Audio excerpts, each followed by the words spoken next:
Welcome everyone to the Shade and Shit Talking Podcast. I'm your host TK, and as always, I thank you for tuning in. Now this week was Halloween, and there was a lot of different things going on. We had carnivals, we had parties, we had costume parties, we had kids dressing up trick-or-treating. A lot of different fun, family-centered activities.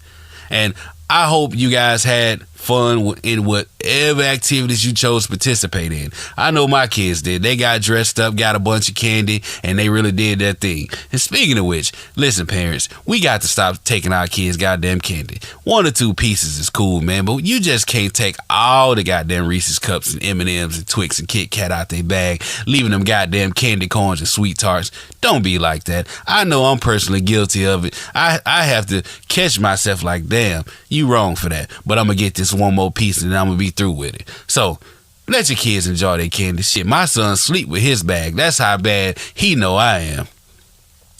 Now, thinking about Halloween, and this is the time of year where you have all the scary movies on rotation on TV. You know, the Michael Myers Halloween, Jason Friday the 13th, Freddy Krueger, all the scary movies. And if that's your thing, knock yourself out. Me personally, I don't watch many of them. But it got me to thinking about the basis of all of this, which is fear. These movies are produced, written, directed to invoke fear in us. And the more I thought about it, the more I came to realize that's what America is based on. It is based on fear and intimidation. Now, there aren't many things in this world that I'm fearful of. You know, I fear for my children's future. I fear for my family's future, friends and loved ones. That's a normal fear. That is a everyday normal thing for us. But what else is also an everyday normal thing for us, I know for me, and I really believe 99% of us, is fear of the police. Now, before I move on, let me just say, I personally do not believe and do not think that all police are bad. Not in the least bit. There are really some good policemen. I know a few. Hell, I got a cousin or two that are police. But let me say this. If you are a quote unquote good policeman and you are witness to some illegal bullshit by a bad policeman and you do absolutely nothing about it, then you are just as bad. You are just as implicit as that bad one. Just throw the whole system away. Start over. But this fear that I have of the police, it isn't just a new fear. I have been, for lack of a better word, indoctrinated or conditioned to have this fear. And rightfully so. I mean, they are the original slave catchers. You go back and you look at footage of the civil rights era. You see them with the hoses. You see them with the dogs. You see them with the batons. And they're doing this against people who are doing nothing but expressing and using their freedom of speech. They aren't being violent. They aren't attacking people. They're literally just standing there.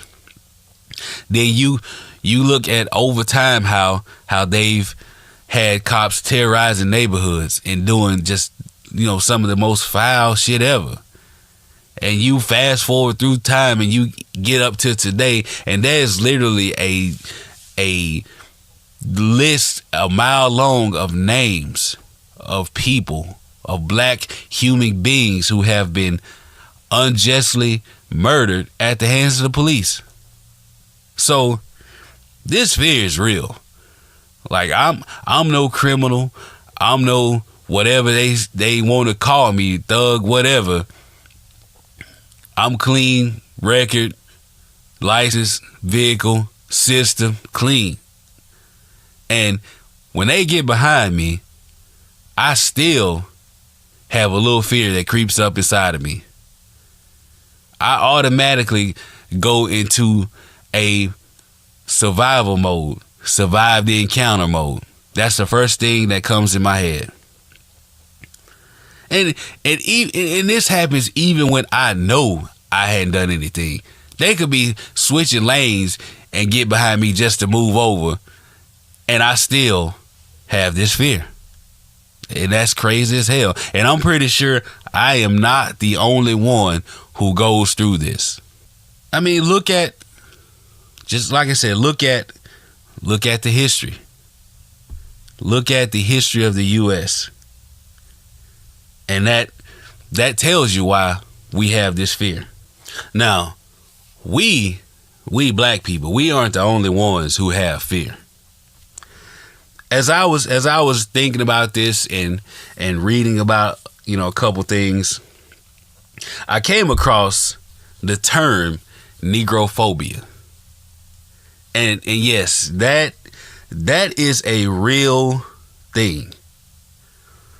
Now, before I get into that, let me just hit what a phobia is for those of you who may not know or understand. Phobias are lethal. They can be very lethal. But they are extreme aversions that are deeply embedded within our psyches. And they are activated whenever we come face to face with whatever that fear is. And like I said, they can be lethal. We've seen this.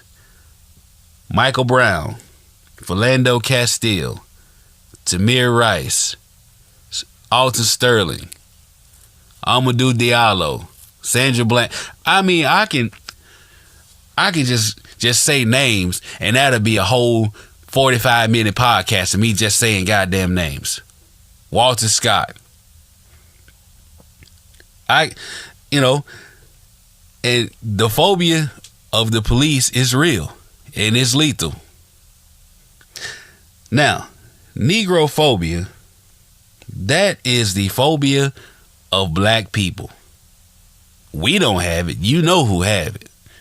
And we have seen it manifest itself every day.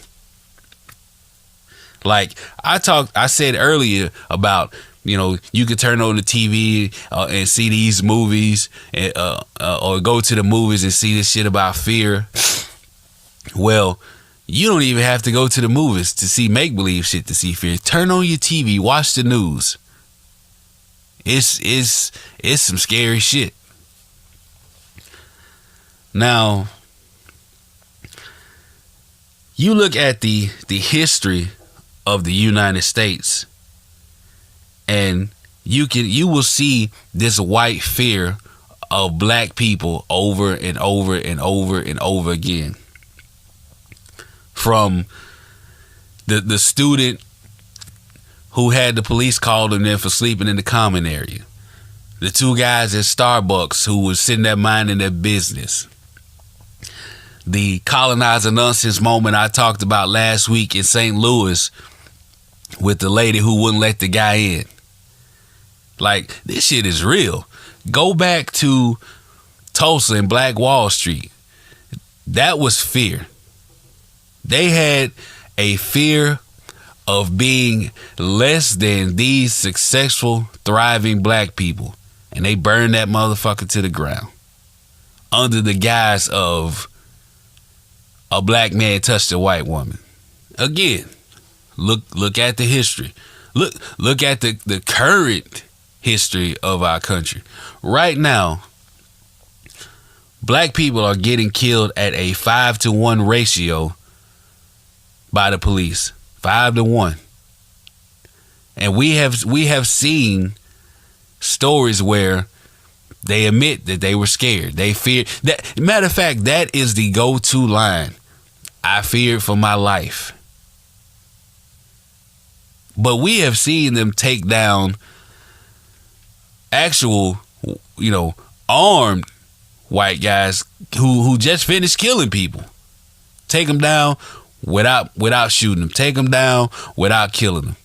And then take them to Burger King. The fear of black people is very, very real. It's very, very prevalent. And like I talked about how I was conditioned to fear the police They have been conditioning themselves to fear black people since the dawn of slavery. You think about it. They portrayed black people, these native Africans, as savages, as beasts. You know, you move on down the line. Look at Birth of a Nation. They portrayed us as these bloodthirsty, white women raping savages who had to be put down. You look at the things that you see on TV, the things that you hear, you know, they are conditioned to be fearful of black people by their own doing. It's not what we're doing, because again, you can be minding your business in a suit and tie and they will still fear you. They will still fear you because of your skin. Because they believe that we are all inherently violent killers who are here strictly to harm them.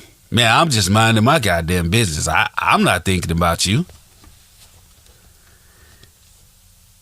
And again, it's a day-to-day thing that we have to deal with. And right now, especially right now, black folks aren't the only ones dealing with it. Our brown brothers to the south of the border is really dealing with it. They are invoking fear daily as we speak.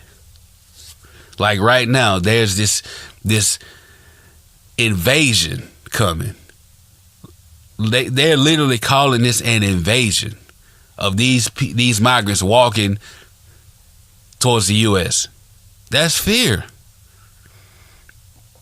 That is fear. They have been using this fear tactic for a long time. I think it was Lyndon B. Johnson who said something to the effect of, you can convince the lowest white man that he's better than the best colored man, he won't even notice you picking his pocket.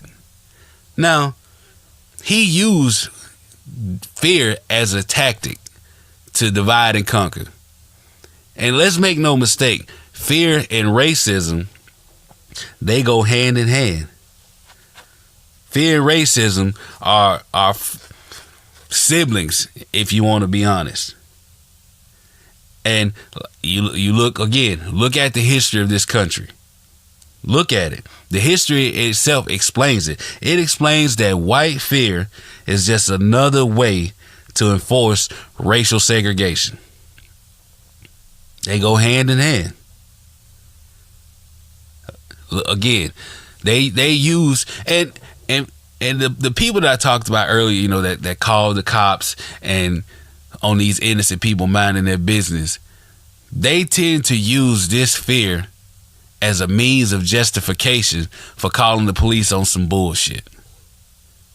That's what they do. Again, I fear for my life. But they're also using this fear as a means to keep us separated. They're using this fear as a means to regulate and dictate who can be in certain spaces. They're using this to keep us out of certain areas that they believe we don't belong. Certain events they believe we don't belong. Certain stores they believe we shouldn't be in. They use this fear to justify those fucked up feelings and actions that they take. So, you know, I like I said, the fear of black people is real. And in order for us to I don't think we can overcome this fear. That's on them. You can't expect the oppressed to come up with the goddamn solutions to the problems that they didn't create. But what we can do is use every means that we can to evoke change in those who are in positions of power. What we can do is band together and get people like Stacey Abrams in Georgia, Andrew Gillum in Florida, Beto O'Rourke in Texas, Mike Espy in Mississippi. We can get those people, as well as the local people who are running for offices, for judges and chancery clerks and sheriffs and, you know, district attorneys. We can get the right people in these positions who understand us, who look like us for the most part. And even if they're not one of us who look like us and live like us, at least they have, those who have empathy and understanding towards the things we go through and were willing to fight side by side with us to change the bullshit. That's how you beat it. We won't overcome it. They won't relent. So we have to go within the system to beat the system. We have to get the right people in the right places at the right time to do the right thing. And that's pretty much what it is.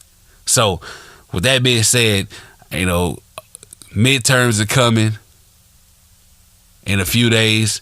I encourage each and every one of you to get out there and vote these sadistic, scared, racist, ignorant, uncaring, unwavering assholes out of office, and get the right people in there that are fair and understanding and willing to put in work to make America great for everybody and not just a certain segment of people. So get out and vote, spread the word, take people to the polls, do whatever you got to do to combat this shit. Because if not, this fear that we have will only get worse, because life in the situation itself will only get worse.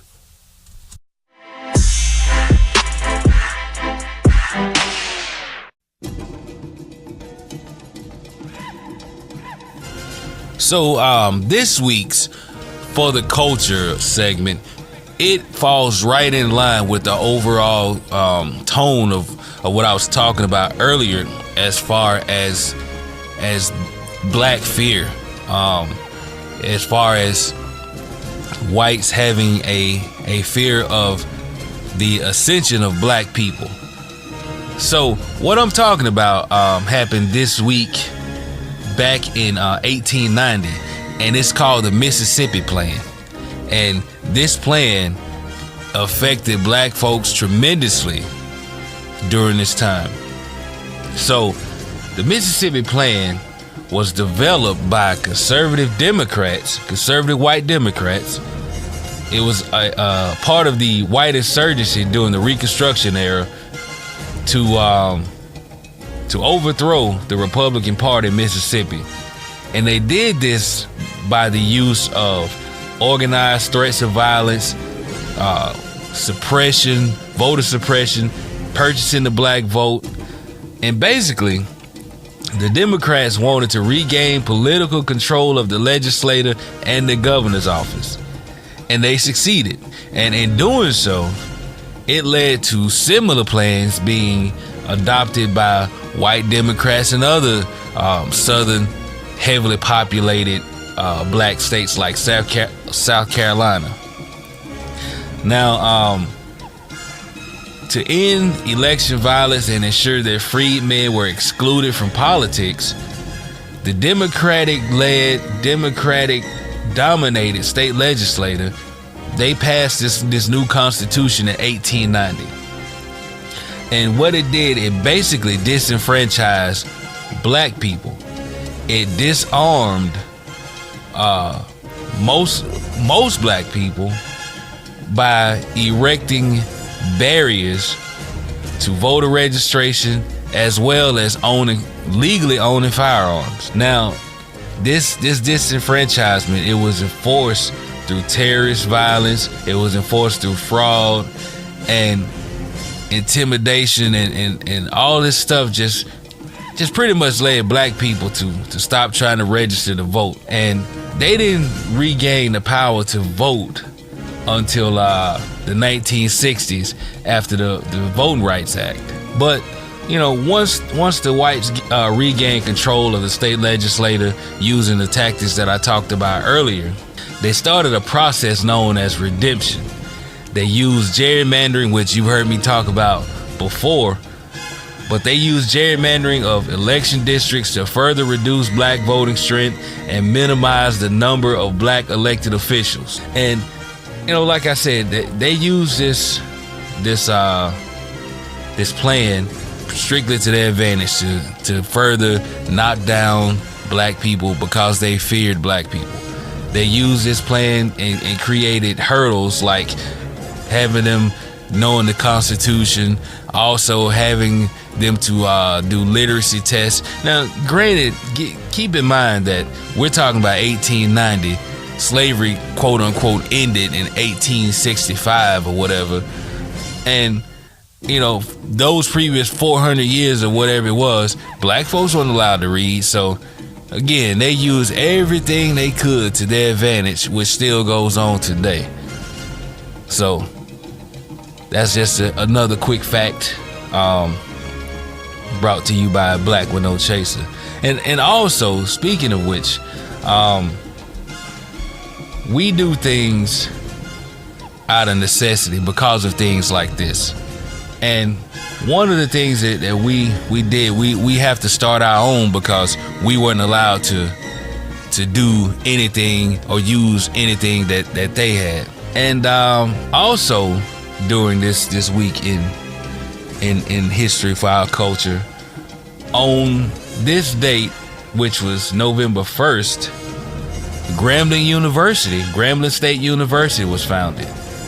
And it's right now one of over 100 historically black colleges and universities in America. It emerged from the desire of black folks, black farmers in rural North Louisiana, to educate their black children in the northern and western parts of the state. Because again, we couldn't use their facilities. They didn't want us to learn to read. They didn't want us to learn how to write. They raised hell when we tried to integrate the schools. Hell, I mean, it's, again, we do things out of necessity, and it's a damn shame that it has to be this way, but it is what it is. So, Grambling State, they say they exist to provide, services to the community and to the citizens of Louisiana. And they strive to expose their students to opportunities that enhance their potential for appreciation of diverse cultures. They're there to prepare their students for participation in a global society and to serve as a repository for preserving the heritage of people of African American descent. Grambling State believes that the education is the cornerstone of enlightened, creative, and a productive society. It strives to be true to its motto, which is Grambling State University is the place where everybody is somebody. So shout out to Grambling State. They've been in the game a long time, and they've done great things, produced great people.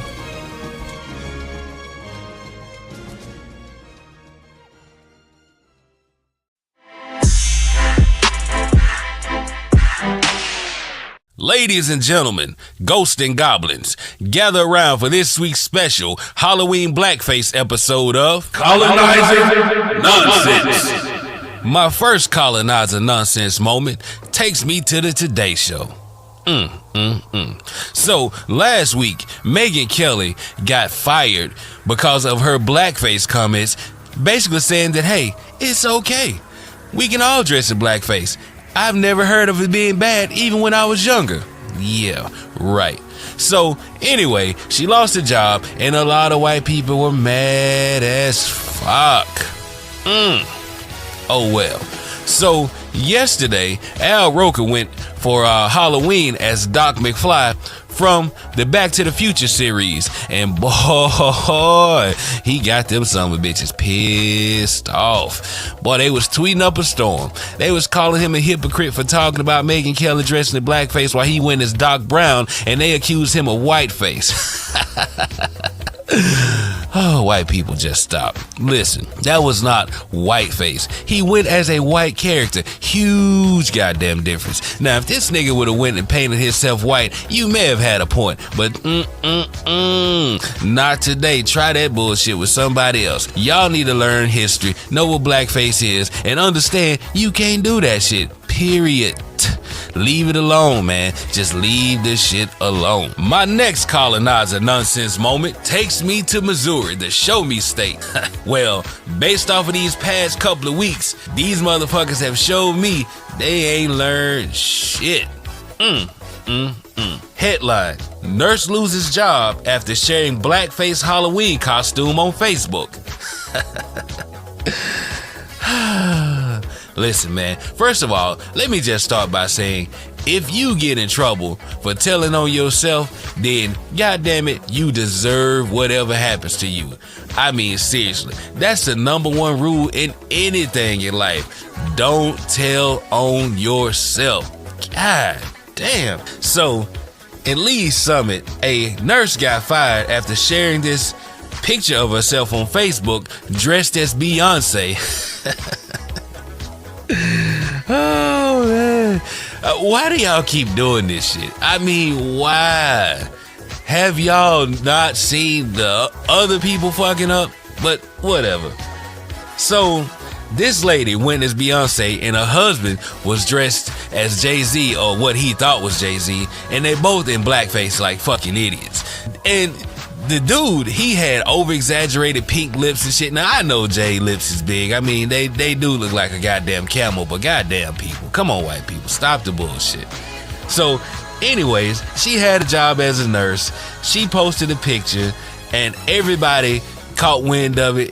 It went viral, and her ass lost her job. She worked at a hospital called St. Luke's, and they said in the statement that they would parting ways after an investigation of the photo. Now, they went on to say, we can confirm that this individual is no longer at St. Luke's. St. Luke's is deeply committed to our culture and diversity and inclusion. Well, you can include her in the list of unemployed motherfuckers. My final colonizer nonsense moment, and it's a goddamn doozy, takes me to Kentucky. Headline: Man under fire for dressing 5-year-old son as Hitler for Halloween. Hitler for Halloween? God damn. A Kentucky man is facing sharp criticism on social media and honestly in real life because they was about to put them hands on his ass. Yikes. For dressing up his son as Adolf Hitler. Now, not only did he dress his son up as Hitler, he dressed up as a member of Hitler's SS, you know, his crazy soldiers. And these outfits were complete with swastikas. The little boy even had the Hitler mustache. They gonna beat his ass on the playground. I'm just saying. I ain't saying they should. I'm just saying they will. So, him and his son were captured on camera Thursday trick-or-treating, and the people around him went off. They talked about him. They talked about his son. The guy said that people harassed him and all of that. Now listen, I don't advocate messing with kids. I think in life, in a lot of situations, kids are off limits if you mad at the parents. But damn, you asked for this shit. Now, he said, and I quote, "Tonight as we walked, we saw people dressed as murderers, devils, serial killers, blood, and gore of all sorts. Nobody batted an eye. But my little boy and I dressed as historical figures." Historical figures? "And it merits people not only making snide remarks, but approaching us and threatening my 5-year-old little boy." Hey, listen, I get it. You saw people dressed as murderers and all that shit. But guess what? So were you. Matter of fact, you was dressed as one of the biggest murderers of all time in world history. aside from the original immigrants who slaughtered millions of natives, as well as kidnapping and murdering millions of Africans. But I digress. Listen, man, dress up how you want to dress up, but goddamn, leave the kids out of it. Do the ignorant shit on your own.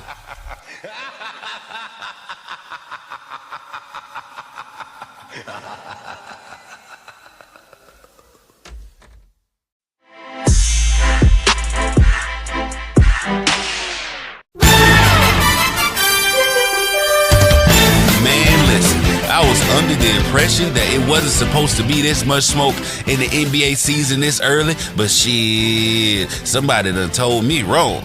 I ain't lying.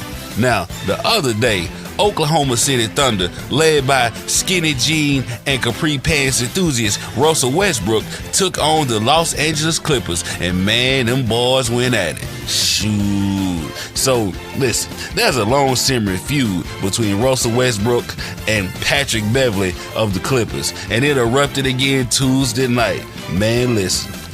This time, the police had to get involved, not with fans, but with the goddamn players. Now, the history of beef with these two goes back 5 years ago. Yes, 5. These niggas are in a committed relationship when it comes to having beef. Now, back then, Westbrook suffered a knee injury in a collision with Beverly while he was trying to call a timeout. That injury knocked Westbrook out the playoffs and caused him to miss parts of the following season. And let me tell you, Russell Westbrook is holding on to that grudge tight. I'm talking about he holding on to that grudge tighter than them last $2 that Johnny Taylor swore he wasn't gonna lose. Now back to Tuesday night. So, there was a loose ball, and both Russell and Patrick Beverley was going after the ball. And in the NBA, that is normal. We see it every night. But this particular ball, Beverley looked like he was very aggressive with his dive, and Westbrook took notice, and he didn't like that shit at all. Now, the players had to be separated. They was going back and forth, jawing back and forth. I didn't think it was going to turn into a Chris Paul, Rajon Rondo Spitgate type of incident. And by the way, that shit still fucked up. You don't spit on nobody, man. Come on. But in the end, Russell got the last laugh and the biggest laugh. He outscored Beverly 32-4. 32-4, that nigga wasn't playing at all. And his team got the win. And that's all that mattered to Russell Westbrook. Elsewhere in the NBA, let me start off by saying congratulations to Derrick Rose and welcome back to the spotlight. On Tuesday night, the former Chicago Bull, now Minnesota Timberwolf, put up a career-high 50 points against the Utah Jazz. He knocked all the music out their ass the other night. I ain't lying. He had 50 points, 6 assists, and 4 rebounds in a 128-125 victory at the Target Center. He carried the offense after Jimmy Butler, who wants to get the fuck out of there, decided, nigga, look, I ain't playing. Y'all go handle that. I got other shit to do. Now, D-Rose's performance was epic, not in the sense of just because of the points he scored, but because of the road that he traveled to get to where he's at today. This man has had a multitude of injuries. After he won the Rookie of the Year in 2009 and the youngest MVP ever in 2011, in 2012 he tore his ACL, 13 he tore his meniscus, 15 he tore his meniscus again. So this nigga has been under the knife more than the whole Kardashian family. I ain't lying, including Bruce. Now, I don't know what's going on with Derrick Rose, but right now, he looks to be playing like the old D-Rose. He looks to be dodging father time for real. I mean, he dodging father time harder than I dodge Sally Mae. He's dodging father time harder than a deadbeat nigga dodging his baby mama, his kid, and the child support people. He's dodging father time right now better than some of these Trump supporters are dodging compassion and common sense. So congrats again to Derrick Rose on his exceptional play so far this year. Apparently him and both his knees purified themselves in the waters of Lake Minnetonka because they both look rejuvenated as hell. Over in the NFL, the Cleveland Browns have fired head coach Hugh Jackson after 3 seasons. Now, listen. I'm all for black head coaches keeping their jobs because they don't get many opportunities as it is. But I really can't be mad at him for firing Hugh right now. After 3 years, this nigga has won 5 games. That just ain't gonna cut it no matter who you are. So, I'm sorry it happened to you, Hugh. Better luck on the next gig. Somebody should give you a shot because you are one hell of an offensive coach. Now, story I talked about last week between Eric Reed and Malcolm Jenkins has just gotten a little bit bigger. Apparently, and this came from Eric Reed himself, Malcolm Jenkins called him to talk about the Players Coalition and the money that was promised by the NFL. Well, apparently, Malcolm asked Eric Reed how much it would cost for him to stop kneeling, basically buying his way out of the protest. Now, I don't know how true it is, but just judging by Eric Reed's words and actions, it seems to be some legitimacy to this.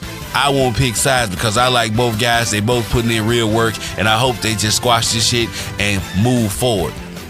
Now, speaking of kneeling, Thursday night, a cheerleader for the San Francisco 49ers knelt during the national anthem.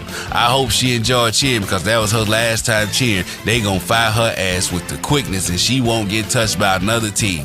And by the way, that's straight up bullshit. Bullshit.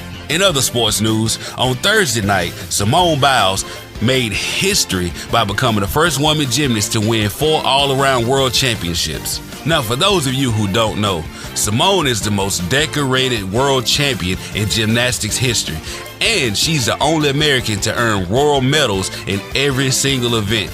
She earned her first world title on vault and her first world medal on the uneven bars on Friday, checking off the last 2 things on her resume. Now, this came exactly 1 year after the 4-time Rio Olympic champ returned to training following a 14-month break. That's amazing. But what's even more amazing is that she did all this less than 1 week of leaving the hospital for kidney stones. Man, that's goddamn superhero-like. Me personally, I can't function as a normal human being when I'm constipated, so I can only imagine what the hell she's going through. This has been the Shade and Shit Talking Sports Rundown, and I will see you guys next week.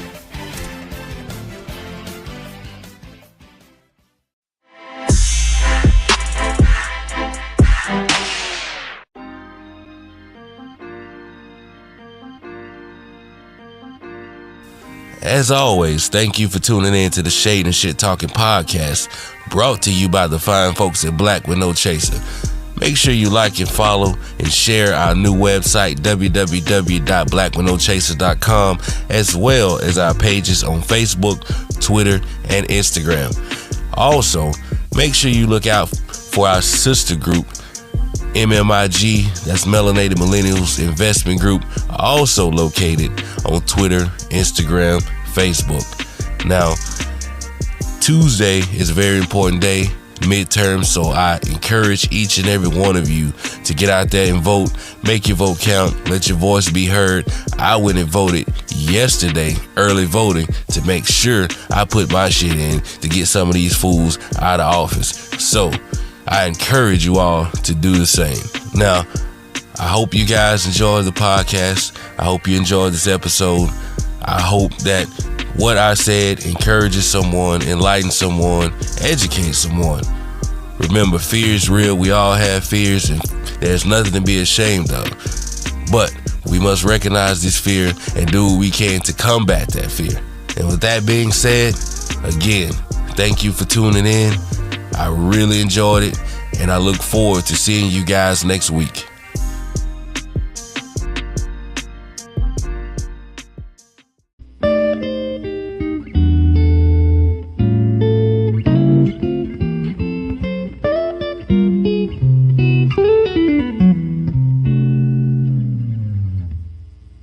Oh, thank you. The podcast you just heard was published with Anchor. Got something you want to say to the creator of this show? Send them a voice message using the Anchor app, free for iOS and Android.